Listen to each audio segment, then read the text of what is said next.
Vamos lá para a soja, então, a gente começar a olhar um pouquinho esse quadro.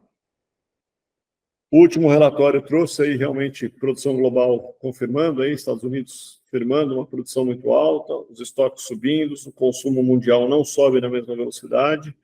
Então, olhando para 25, um quadro mais complicado, uma elevação de produção, né? Um aumento do consumo, mas com produção sobrando.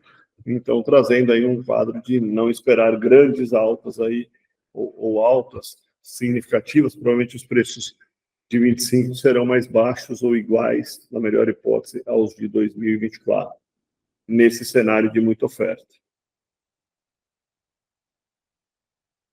Então, a gente observa aqui os preços de exportação estáveis, uma pequena queda nas últimas semanas, aí, nos últimos dias, aí uma pequena queda, né, do mês 5 para o mês 6.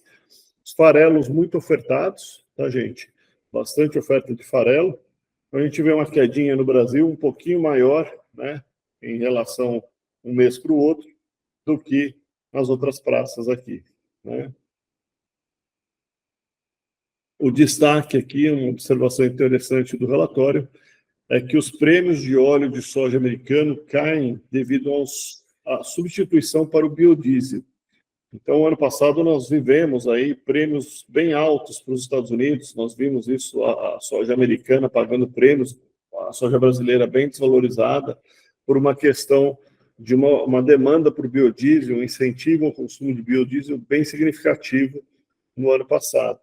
Então, você vê aqui essa diferença entre Argentina e Estados Unidos, né? E o Brasil está nesse meio também, ficando com uma soja com prêmios em relação a Chicago bem abaixo.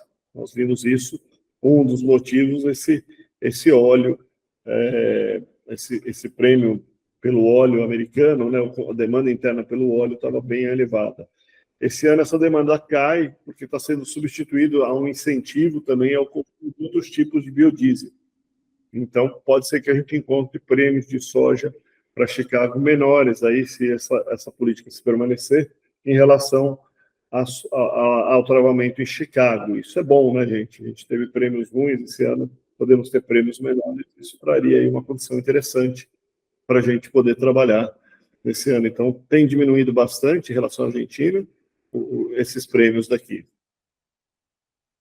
Por outro lado, o aumento na exportação de farelos significativo nesse ano, né? Então, houve aí uma produção global significativa, a Argentina voltando com muita força, produzindo farelo. Então, você vê aqui o aumento significativo da produção de farelos argentina, né? O Brasil praticamente com a mesma posição, e os Estados Unidos também, uma safra melhor, produzindo mais aí que nos últimos anos, exportando mais farelo de soja. Então, o farelo de soja global, né?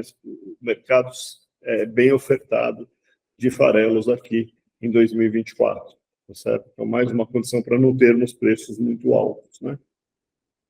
Lado das lavouras, então, normalmente, praticamente plantio encerrado, né? Com uma condição um pouco melhor que a média. Também a emergência praticamente vindo aí muito bem, um pouco melhor do que a média para esse período. E a condição das lavouras americanas performando bem. Essa condição piorou um pouquinho em relação à semana passada, que era 70, né? Mas uma condição boa aqui das lavouras ainda americanas em relação a essa condição. Reparem que o plantio aqui foi bem, foi melhor, a emergência foi melhor, mas a chuva e a condição climática esse ano está melhor, fazendo com que as lavouras agora em pleno desenvolvimento já começam a apresentar uma condição muito boa, né? Então, com uma condição de lavoura boas ou excelentes, maior do que a do ano passado. Temos da safra 24, né? Um pouco alteração, né? Tanto aqui no consumo quanto já se estabilizando, né? Praticamente veio caindo essa diferença entre as duas curvas, o que melhora um pouquinho o quadro para preços, mas ainda muito ofertado, né? Muito mais oferta do que consumo. Brasil derrubou um pouquinho a estimativa, a Conab, praticamente um cenário já previsto aí, já com a condição de preços bem determinada já, né? Com a condição de oferta e demanda determinada aí para a condição de preços. Nossa projeção, então agora no curto um pouquinho de pressão aí até novembro, onde é normal a entre-safra brasileira, e depois talvez, dependendo de como for se definindo essa produção, a gente vê aí um quadro de talvez alguma pressão baixista, se houver realmente esse tipo de oferta, né? Então nós estamos vendo aqui uma soma, uma variação da produção brasileira de 10%, produção brasileira 10% maior do que a produção passada, onde houve uma quebra, né, em relação a esse ano, que foi uma super safra. Então há uma condição boa, e globalmente espera-se aí 5% a mais de uma condição que já foi 5% maior do que essa condição aqui atrás. Então, globalmente, a gente vai ter uma oferta maior mesmo, né? Em termos daquela quantidade de praças em alta e baixa no Brasil, então a gente vê a última semana bastante praças em estabilidade e aqui começando a aparecer algumas praças em baixa, né? Então isso aqui chama um pouquinho a atenção nossa para a gente ficar de olho nessas praças daqui. Eu vou passar nelas daqui a pouquinho, só vou seguir um pouquinho pelo quadro então da soja, né? Então a gente viu o dólar subindo, vejam que a soja americana nos Estados Unidos vem em queda, né? E a gente ainda vê um gráfico, ainda não mostrou reversão desse gráfico, né? Uma reversão dessa tendência de baixa. Então, enquanto a soja está subindo, o dólar está subindo, aqui deveria, começando a encontrar um pico no dólar, aqui deveria começar a encontrar um fundo. Se o dólar realmente cair, né, o real começar a se valorizar, provavelmente a soja aqui volta a subir, e aí seria um ponto para a gente pensar em alguma estratégia de trava. Vamos dar uma olhadinha nas praças, para a gente dar uma surfada ali e dar uma olhadinha no que está acontecendo. Então, aqui em termos de soja, a soja, estou pegando aqui Praça Paranaguá, a gente observa aqui o último dado, né?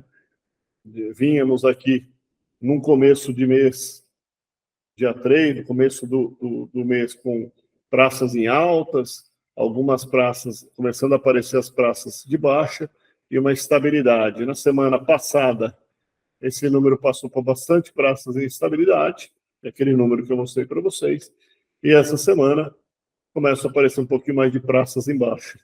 E aí varia um pouquinho praça a praça, tá? Mas a maioria são ou estabilidade, quase a gente não tem mais praças em alta aqui nesse quadro, né? Então a gente pode observar aqui, eu pegar uma praça no Rio Grande do Sul, né? Rio Grande do Sul aparecendo um pouquinho de baixa, o primeiro dia de baixa aqui nessa praça do Passo Fundo, né? Então a gente vê um quadro.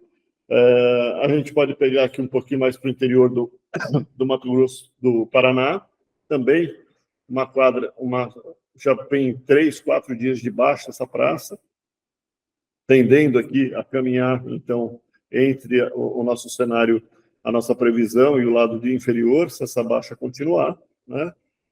São Paulo, uma praça em estabilidade, olhando aqui o Triângulo Mineiro, né?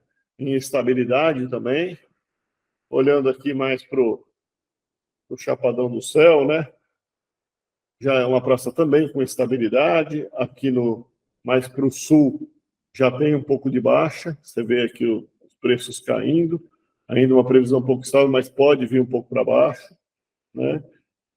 Se a gente for aqui para a Bahia, né?